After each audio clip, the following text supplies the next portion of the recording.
सर्वांना पुन्हा एकदा आपल्या प्रिय प्रभू येशू ख्रिस्ताच्या नावामध्ये प्रेमाचा सलाम।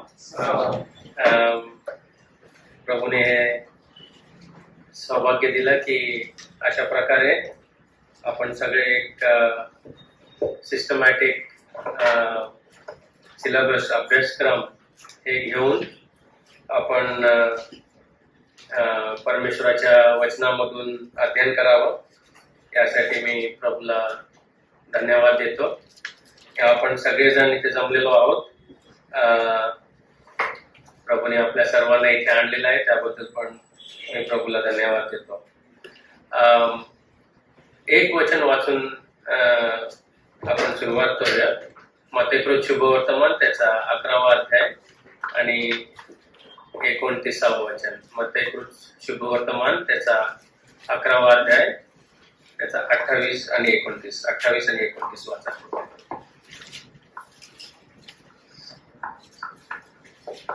मत्ते 11वा अध्याय 28 आणि 29 वचन। अहो कष्टी व भाराक्रांत जनांनो, तुम्ही सर्व माझ्याकडे या, म्हणजे मी तुम्हाला विसावा देईन। मी जो मनाचा सौम्य व लीन आहे, त्या माझे जू आपणावर घ्या व माझ्यापासून शिका, म्हणजे तुमच्या जीवास विसावा मिळेल। थँक्यू।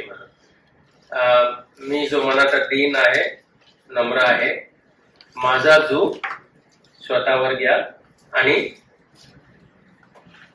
मॅन्युअल ब्रदर पासून शिका असं म्हटलंय नाही ना, सॅम ब्रदर पासून शिका असं म्हटलंय नाही, एडर्स पासून शिका असं म्हटलंय नाही।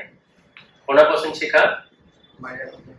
माझ्यापासून शिका। इंग्लिश मध्ये लर्न ऑफ मी, मुझसे सीखो, या माझ्यापासून शिका।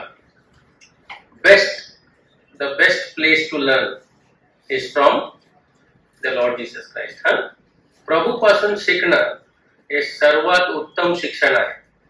ठीक आहे, लर्न ऑफ मी बायबल मध्ये मार्क करून ठेवा। ठीक आहे, आपण इथे बसलेलो असताना देखील शिक्षक मॅन्युअल रॉड्रिक्स नाहीये किंवा या पुलपिटकडे उभा राहणारा व्यक्ती नाहीये। शिक्षक जो आहे तो पवित्र आत्मा आहे, प्रभू येशू ख्रिस्त आपल्या मध्ये आहे आणि तोच आपल्याला शिकवणार आहे।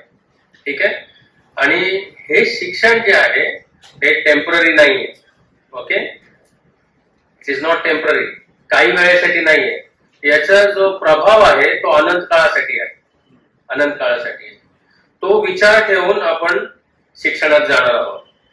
आता आपण एक कोर्स मटेरियल आपण उपयोग करतोय अभ्यास करण्यासाठी, आणि तुम्हा सर्वांना एक पुस्तक दिलं जाईल।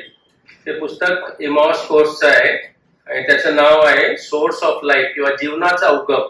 ओके, आणि तो आपला टॉपिक आहे, तो आपला अभ्यासाचं पुस्तक आहे, आपलं टेक्स्ट बुक आहे।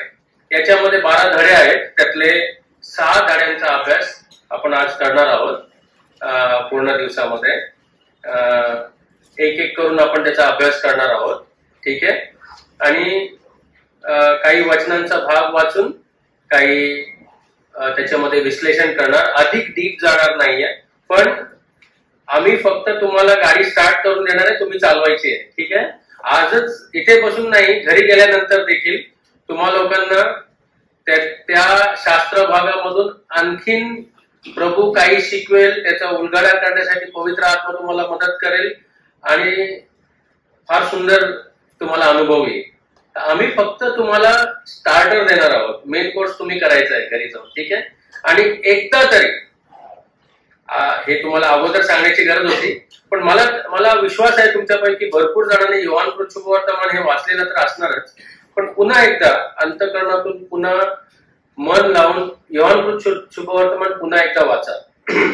त्याचा जेव्हा आपण हे अभ्यास करायला इकडे येऊ त्यावेळेला आपल्याला अधिक स्पष्टपणे आणि अधिक विस्ताराने वेळ न घालवता गोष्टी कळण्यासाठी मदत होईल। ठीक आहे, तर आपण जेव्हा योहानकृत शुभवर्तमानाकडे येतो त्यावेळेला त्याचा त्या टेक्स्टबुक मधला जे पहिला चॅप्टर आहे, पहिला अध्याय जो आहे टेक्स्टबुक मध्ये, त्याचं शीर्षक आहे इतिहासातील सर्वात मोठे कार्य. ठीक आहे, the greatest mission in history. इतिहासामध्ये भरपूर गोष्टी घडल्यात, भरपूर गोष्टींचा इन्व्हेन्शन झालं, डिस्कव्हरी झाल्या, भरपूर मोठमोठ्या गोष्टी घडल्या. पण बायबल आपल्याला सगळ्यात मोठा गोष्ट जी घडली त्याच्याबद्दल सांग, सगळ्यात मोठं, की त्याच्या बरोबरीची कुठलीच गोष्ट घडली नाही. आणि ते कळण्यास, ते समजून घेण्यासाठी आपल्याला योहानकृत शुभवर्तमान वाचण्याची गरज आहे. योहानकृत शुभवर्तमानामध्ये पहिल्या जे गोष्टी आपल्याला कळतात ते पहिल्या अध्यायामध्ये लिहिलेले आहेत, योहानाने लिहिलेले आहे. ठीक आहे, सर्व मानव जातीचं जे सेंट्रल फिगर किंवा केंद्रबिंदू आहे, जे महत्वाची गोष्ट आहे, तो म्हणजे आपला प्रभू येशू ख्रिस्त आहे. आणि त्याची माहिती जी आहे ती आपल्याला योहान त्याच्या शुभवर्तमानामध्ये अगदी स्पष्टपणे आपल्याला लिखित रूपामध्ये त्यांनी प्रस्तुत केलेलं आहे. आणि त्यांनी प्रभू येशू ख्रिस्ताला योहानकृत शुभवर्तमानामध्ये एका शब्दामध्ये सांगितलेलं आहे की तो शब्द आहे म्हणून. Okay, he is the word, शब्द. ओके, त्यांनी म्हणून त्या शब्दाने मनुष्यांसमोर प्रस्तुत केलेला आहे. प्रभू येशू ख्रिस्त जो मनुष्य रूपात देवाचा जिवंत प्रगटीकरण मनुष्य रूपामध्ये शब्द ह्या टायटलने त्यांनी प्रस्तुत केलेला आहे. ओके, म्हणून आपण योहानकृत शुभवर्तमान पहिल्या अध्यायामध्ये पहिल्या वचनामध्येच तो शब्द त्या वचनामध्ये वाचतो की प्रारंभी शब्द होता. ओके, आणि खूप काळजीपूर्वक आपण या गोष्टीचा अभ्यास करणं हे फार फार आवश्यक आहे. ठीक आहे, प्रभू येशू ख्रिस्त बद्दल जेव्हा योहान या त्याच्या शुभवर्तमानामध्ये सांगतो त्यावेळेला तो 7 वेगवेगळ्या चमत्कारांबद्दल त्यांनी लिहिलेलं आहे. आणि त्या चमत्कारांच्याच भोवती तो आपलं लक्ष वेधून घेतो. त्या 7 चमत्कारांमध्ये आपलं लक्ष फार बारकाईने तो आपलं लक्ष केंद्रित करू इच्छितो. आणि ह्या चमत्कारांना त्यांनी एक शब्द दिलेला आहे किंवा त्यांनी एक टायटल दिलेलं आहे. त्या चमत्कारांना त्यांनी काय म्हटलंय माहितीये? त्यांनी चिन्ह असं म्हटलेलं आहे, science. He has called those miracles as science. आता चिन्ह म्हणजे काय? चिन्ह म्हणजे काहीतरी आपल्याला दर्शवणारी गोष्ट. ओके, रस्त्यावरती काय असतात? चिन्ह असतात. सरळ जा, राईट जा, लेफ्ट जा. जर ते नसले तर काय होणार? ऍक्सिडेंट होणार, गोंधळ होणार, नाही का? तर चिन्ह दिलेले आहेत आणि ते फार महत्वाचे आहेत. तर ह्या चमत्कारांना योहान त्याच्या शुभवर्तमानामध्ये चिन्ह म्हणून म्हणतो.